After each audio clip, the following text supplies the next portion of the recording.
Okay. Hello, class. I just want before we start the lesson, I want to ask you what is this called? I think that's spiral something. Okay, pi or something. Yeah. Okay, so before we start, like, this is called like the DNA structure, the Oh. helical. And I'm going to discuss this further with you by my lesson.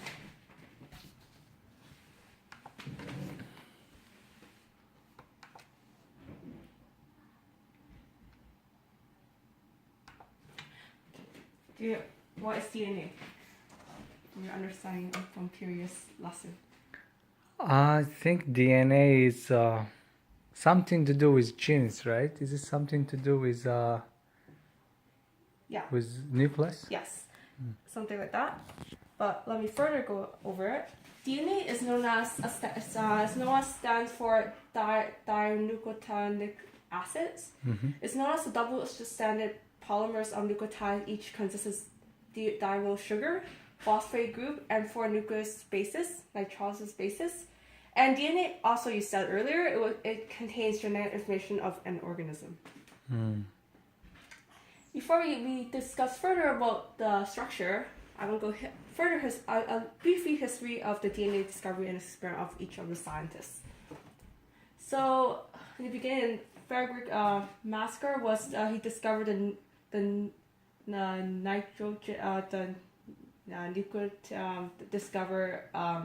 nucleotides in 1860s, which today is known as the DNA. And Masker determined nucleus to be slightly acidic and composed of a large amount of phosphorus and nitrogen. And Masker's observation is that were completely experimental 70 years later. And so in 1920, there are 3 main components of DNA were discovered. The diol sugar, phosphate group, which is known as negative charge, and the nitrosyl base. And 4 bases are known as the alanine, the guanine, and thymine, and the cytosine. And this is a picture of him I found online. All right. That's cool. And the second scientist here, he did experiment bacteria that underwent transformation in 1928. And transformation is known as the transfer of genetic material from one bacteria to another through liquid where bacteria live. And this is another image of another scientist. That's good. And Jerome Harmelin, he's known as a Danish biologist. He conduct experiment on Ultrabacteria, one cell green algae. The reason for experiment is that these organisms contain 3 distinct parts. A foot has the nucleus the foot has the nucleus as a stalk and cap region. There's no microscope and cannot grow to 5 cm in length. The evidence for his experiment is that when Hamel removed the cap grew back, which when he removed the foot doesn't grow back. Therefore, this provides that making the cap in the foot is possible in the nucleus. And this is the 3 scientists who's known as Osa Ahavi and I can't pronounce all these 2 scientists. They found the DNA. They found DNA is being used in transformation process, but not protein in 1944. And Edwin Carcroft, he isolated DNA from different organisms and measured each 4 nitrosyl bases concentration. And this is his result he did for alanine, thymine, cytosine, and guanine. From his experiment, he learned that there are equal amounts of alanine and thymine and equal amount of guanine and cytosine from his experiment. And this is another diagram. And Alfred Hershey and Martha Case, they used virus bacterial phage that infects bacteria. The purpose of their experiment is to determine the substance DNA on proteins that's responsible for the herpes. And the T4 virus is known as have two parts: DNA and protein code. From doing their previous experiment, it helps Hersey and Cross to determine that DNA contains phosphorus but not sulfur, and whereas protein is opposite of DNA by containing sulfur but not phosphorus. So this shows that from doing these, I don't want to go too further of this history, but the purpose of this, they found that phosphorus 32 is in the bacterium, but whereas sulfur 35 doesn't. Therefore, DNA is known as a genetic material. So they found the sulfur in the DNA, right? Yeah. Oh, okay. And I mean the phosphorus in the DNA, yeah, the right? phosphorus is in the DNA, phosphorus 32, whereas sulfur 35 is not. Whereas Protein has sulfur, okay. yeah, And DNA has phosphorus. that means that it tells them from doing this experiment, it tells them that that DNA is known as a genetic material. Oh, okay.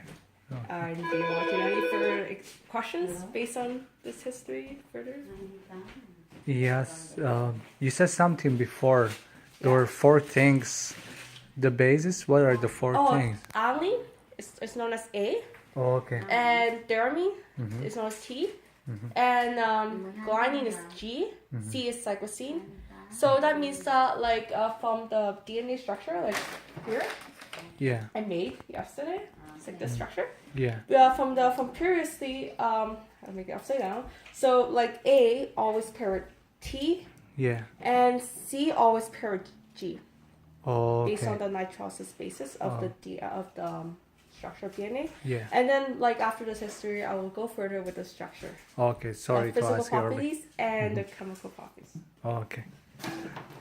I'm excited. Let's go next one. Yeah. And yeah, this is my favorite person, scientist. Why? Oh, because they are the one that make us one of the scientists who did. I would further discuss this. Yeah. Rosalind Franklin, Maurice Watson, James Watson, and Francis Crick. In 1953, they found the two clues, which known as chemical composition of DNA Yeah. and the reactive proportion of nitrogenous base to each other. Rosalind Franklin and Maurice Watson, they used DNA X-ray diffraction, crystallography. They were able to determine the DNA structures, while James Watson and Francis Crick built a famous model of double helix structure of DNA in 1953, and they're also awarded the Nobel Prize. They used based on building their model, like something like this. They did here in this diagram. Yeah. They be able to build the structure of DNA. They used Rosalind information from Rosalind X-ray diffraction. Oh, okay. And yeah, we said they won the Nobel Prize in 1962. So it's for not the a long structure. time ago, right? It's Yeah, yeah, it's a couple for 56 years ago. something, yeah. Interesting. And yeah, this is a picture of them. Okay. This is Rosalind Franklin, and this is Maurice Watson. And this is the two scientists who is known as James Watson and Francis Crick, who's building their DNA structure. Yeah. The popular DNA structure. And they also published a book called The Double Helix. Have you heard of it? Double Helix? Double helix? Yeah. I So think really, so. It's really popular. Oh, okay. Okay, and this is the note of chemical properties of DNA.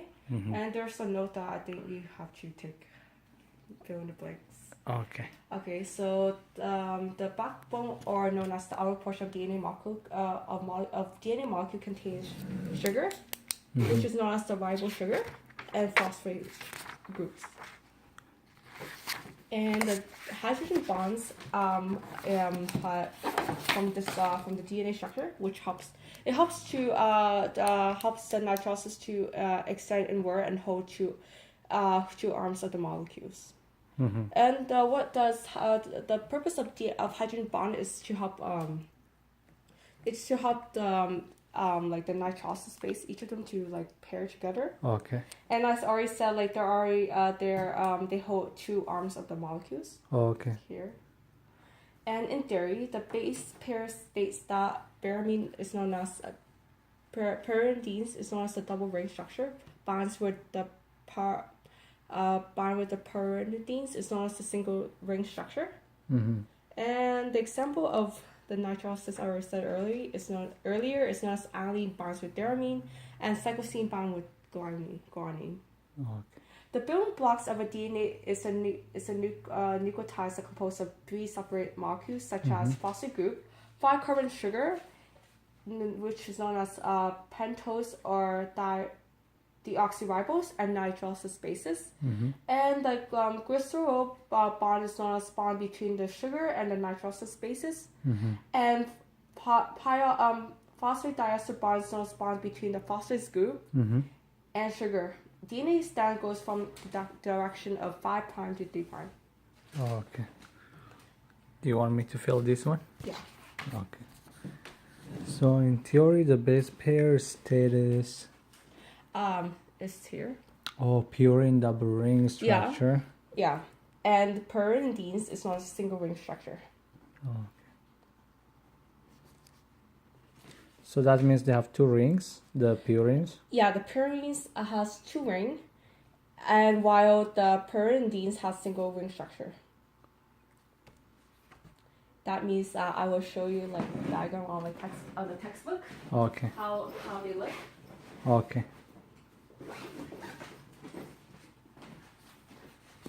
It's like here, this page.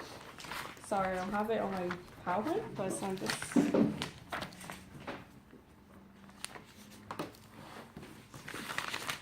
Okay, this is known as theramine. Theramine and cyclosine, they're known as the pyridines. Okay. I mean pyridines, single ring structure, because that's single ring structure. Yeah. While alanine and guanine is known as the pyridines because they have a double ring structure. This is the two ring structure.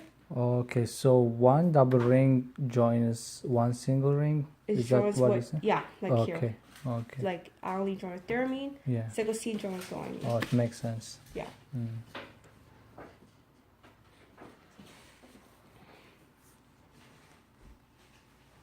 Between the phosphate group. And are there any further questions you want to go over? Sugar. I find it interesting that DNA has three components, like Yeah. it's Like the nitrosyl bases. yeah. And they also have the phosphate group. Yeah. And I have my diagram. I can't be able to do that like in depth how the structure looks. Yeah. And yeah. Interesting. Yeah. Let's go next one. And there's a few different copies of DNA.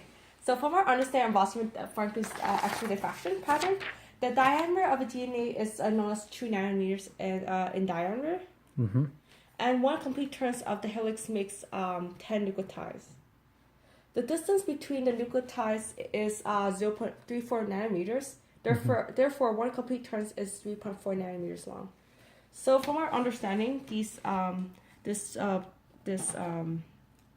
this structure, like between these two, I don't know what to call them, these two, between these two nucleotide bases, Yeah. they're known as the 0.34 distance between each base pair.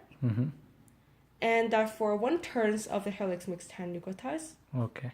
And that means that therefore one complete turn is known as 3.4 nanometers long. Okay.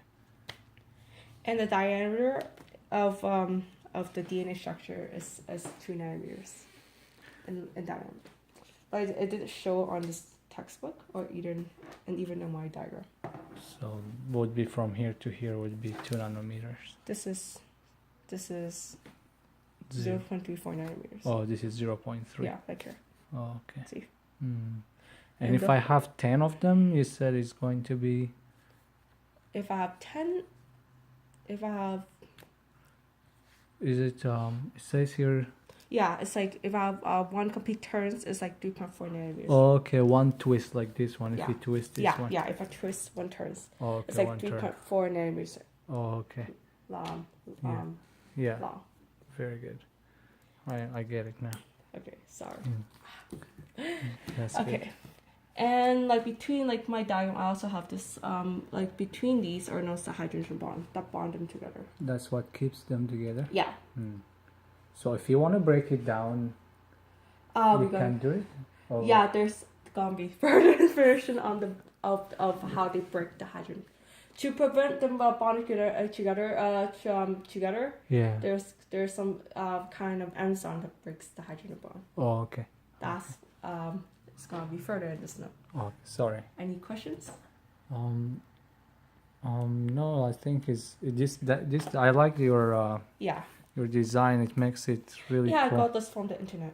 Oh, yeah, this makes it really easy for me to understand. So, thanks. Oh yeah, and also I have a view of the structure. Sorry. Maybe you can copy. Yeah. That's a really. I have to go on. Oops. I spoil you.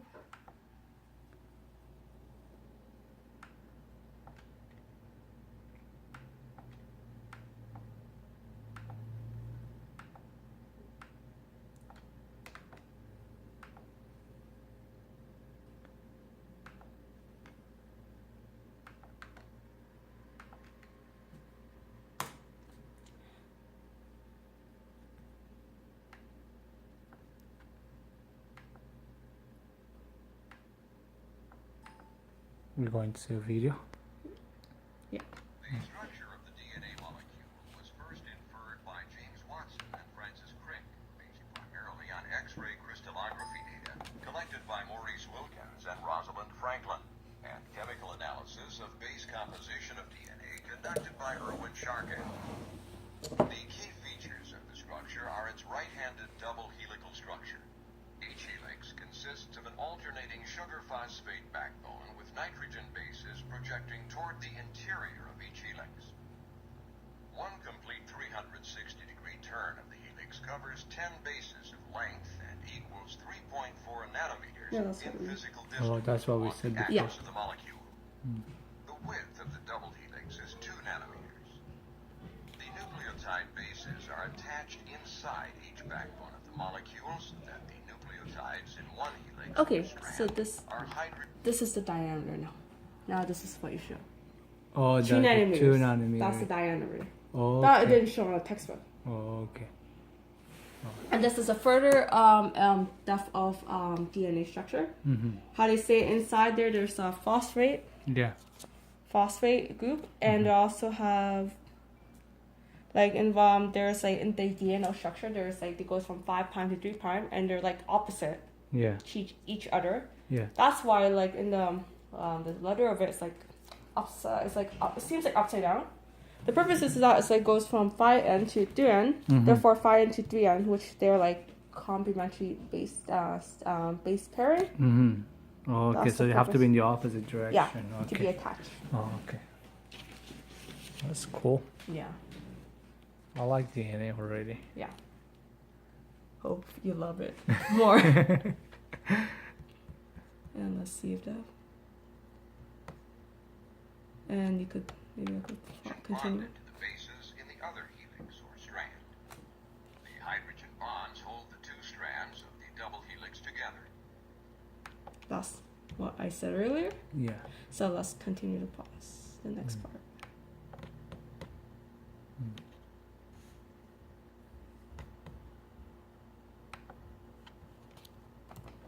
Okay, now we're gonna go to the section of DNA replication, which you already wanted Ask to good go in question depth. before. Yeah. Okay. DNA replication is known as the fundamental properties of cell and organism is their ability to reproduce.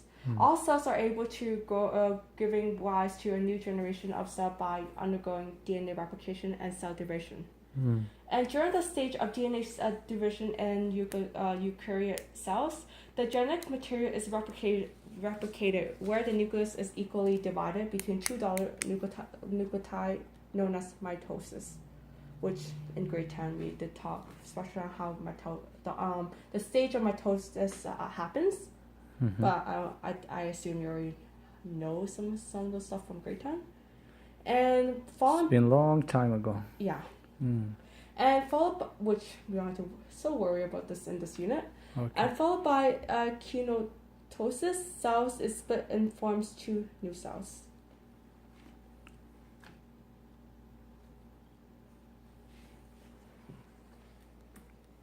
And the terms for DNA replication, which I recommend you should know. Okay. Some semi-conservative is known as the process of replication, in which each DNA molecule is composed of one parent strand and one synthesized strand, Mm-hmm. which means that in other words, like in the structure of DNA, they have to have like this is what the textbook shows. Yeah. Like in order for the for DNA replication to occur, they have to form some conservative replication, Mm-hmm. which means they have to have one half of the parent strand and one half of the daughter strand, which is known as the newly synthesized strand. So one side should be old and one side should be new? Yes, correct. Oh, okay. I think you see this from here. Yeah, this is the one, right? Yeah. Okay. And this is How the about old strand. this one? This one doesn't work. Oh. If there's two of this, the same thing, well, like half of the parent Yeah. cell, Yeah. parent strand and daughter strand, which is known as the new strand, Yeah. the DNA replication will not happen. Oh, okay. This is just showing this how it won't happen. Oh, this won't happen, but this is what it will happen. Yeah. It happen. Okay. And DNA helicase is known as you already asked me the reason why how is it the hydrogen bond helps the nitrogenous base to bond together. Mm-hmm. Yes, the DNA helicase is known as the enzymes that unwinds the double helical DNA by disrupting hydrogen bonds between the complementary base pairs holding two DNA stand together. So in order to break the hydrogen bond, Yeah. we have DNA helicase. Mm-hmm. They have this from the pathway. Yeah. In order for the DNA helicase to, in order for the DNA structure to break, Mm-hmm. the DNA helicase attaches to the DNA structure Yeah. and unwinds disrupt the hydrogen bonds Yeah. to cause the DNA structure to be split. Okay. Okay. While DNA glycase is known as a bacterial enzyme that reveals any tension Mm-hmm. brought by unwinding the DNA strands during bacterial replication. So Okay. which means that DNA glycase is known as a case that as the DNA helicase go further, Mhm. there's going to be tension. Okay. So that means DNA glycase helps relieve any tension. Like as you go further, Mm-hmm. like as you go, like here, this is how DNA as they break, it becomes like this. Mm-hmm. Sorry, just something like this.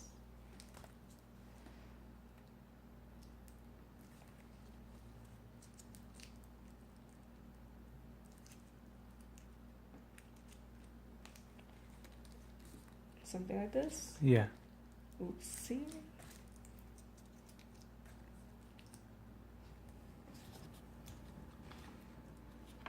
It's just like something like this. And it's supposed to be one stand had to be one base had to be here, the other base had to be Oh, in here. okay. So as imagine there's a DNA helicase attached here. Mm-hmm. It just helps to disrupt the hydrogen bond Mm-hmm. to break the Mhm. structure. Mm-hmm. While the single standard binding proteins is known as the SSBS. Yeah. It's known as a protein helps to not allow the formation of DNA double helix by binding to the single strand DNA during replication. Oh, In other okay. words, the SSPs is known as it attaches to each other single DNA structure. Yeah. It prevents the DNA helicase from forming, Oh, okay. from forming. Oh, okay. So this means they split in half, right? In Like, real life, right? yeah. Oh, okay. Sorry, my diagram I can. You can break it. I know because this is your illustration. Yeah. Yeah. But it means A stays here and T stays here. Yeah. C on this Yeah. side, and you said is what's the enzyme that break down the hydrogen? Sorry, that the is DNA helicase. Oh, helicase. Okay. It attaches to the double DNA structure. Mm-hmm. It helps to break to disrupt the hydrogen bond and Okay. breaks them to become single strand. Yeah. In order to since they're complementary base pairing, Yeah. they attach back together. Yeah. In order to prevent DNA helices from forming, Yeah. the single stranded binding proteins Yeah. attaches to the single. Oh, they attach to each one. Oh, okay. Makes sense. Thanks. Oh, I'm learning a lot today. Have you want to copy any notes? Okay, I'll finish. Or I could show you this after because we have. Or the end of the lesson, I could ask you to copy, since you know. Yeah. Thank you. And DNA polymerase 3 is known as the enzyme responsible for synthesized combined sense of DNA during DNA replication. Hmm. So it's known as here in this textbook. Mm-hmm.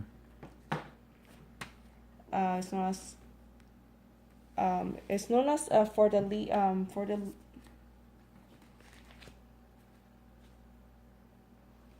It's known as for the there's two types like leading strand and logging strand. Mm-hmm. The DNA polymerase 3 helps it helps the DNA structure from undergoing DNA replication. Mm-hmm. Like for the I'm gonna say for the early after in the leading strand and logging strand, in order for the replication to happen in each of the single strand, DNA polymerase 3 had to be in place. Oh, okay. To make them. To start. Yeah. Hmm. And the RNA polymerase is known as the enzyme that builds the RNA polymers that allows the formation of complementary strands. Like for the leading strand, Mm-hmm. this is known as the RNA polymerase Mm-hmm. to start the process. Okay. But for the difference for the leading strand, Yeah. in order for since there's a break, there's missing pairs of these small strands. Yeah. The Ozaki fragments Mm-hmm. comes in play. It's known as the short fragments. Yeah. Of DNA helps the long strand synthesize in the direction of 5' to 3'. Mm-hmm. And the RNA polymerase is just known as the red starting stand for leading strand. Oh, okay. And the DNA line case is known as the enzyme that joins the Ozaki fragment Mm-hmm. into one strand by creation of polydiester bond. Oh, okay. So as long as in the logging strand, Mm-hmm. since it's goes from 3' to 5' direction, Yeah. the DNA replication can't continue. Oh, okay. So in order for it to continue, the Yeah. Ozaki fragments Mm-hmm. attaches to the stand, Mm-hmm. which before that happens, the RNA polymers had to be in place. The red, which once Ozaki fragments comes in place, it replaces the RNA polymers, Oh, and okay. it converts the direction 3' to 5' to 5' to 3' direction Mm-hmm. for the DNA replication to continue the process.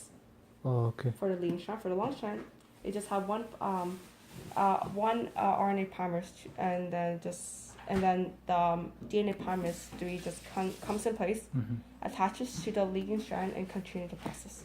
So in this case, we only need one of this red, right? This is That's the known as RNA polymase. Oh, okay. And for the logging strand, it Yeah. needs more than one. More than one. Oh, okay. Okay. And how does DNA replication happen? I think I already spoiled the information.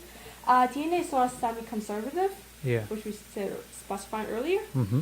Since DNA undergoes semi-conservative, the process of replication in which DNA molecules contain one parent strand and one newly synthesized strand to form one parent strand and one newly synthesized strand. Mm. That's why we call it semi-conservative. Yeah, semi-conservative. Yeah.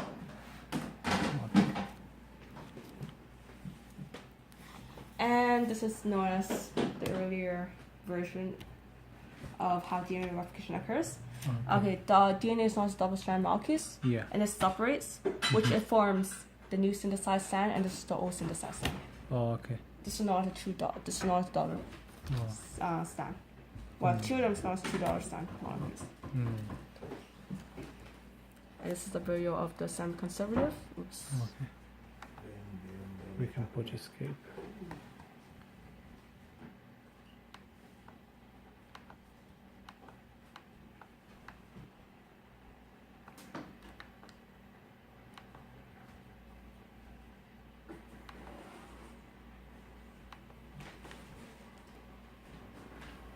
You can open this one.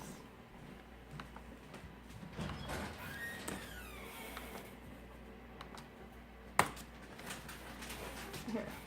Some helpful sources. Okay. The genetic information in a bacterial cell is stored in the form of a double-stranded, covalently closed circle of DNA. Replication begins at a specific site called the origin. The origin replicates, and then DNA replication proceeds in two directions. The two original strands, shown as solid lines, serve as the templates for synthesis of new strands, shown as dotted lines. This is referred to as semi-conservative replication. Like what you said. Oh, okay. This is no. How there's two stand as after DNA replication, it Yeah. splits. The DNA structure splits, Yeah. and it forms the new synthesized stand, which is known as the new stand, and the other one is known as daughter stand, and the other one is parent stand, so the old stand. And the fork, replication fork, original replication, which they specified earlier a bit. Yeah. The stage of the DNA replication is known as the first one is known as DNA replication separates the two strands of DNA from forming the helix, and which means that the DNA helicase, which is known as the M strand that unwinds the double helical DNA by disrupting hydrogen bond, comes in place to unwind the DNA helix of the DNA located at the replication origin by disrupting hydrogen bonds between the complementary base pairing pairs that host the two stand together. So that's what I already said earlier. Yeah. Like like DNA have to split. In order to split, the DNA helix attaches to the DNA structure. Okay. And this is known as this dot. This is another diagram. Yeah. This is special on the origin part of the replication, and then the replication origin forms that Y shape known as the replication fork. I believe this thing is the replication fork. Okay. Y shape. Okay. Which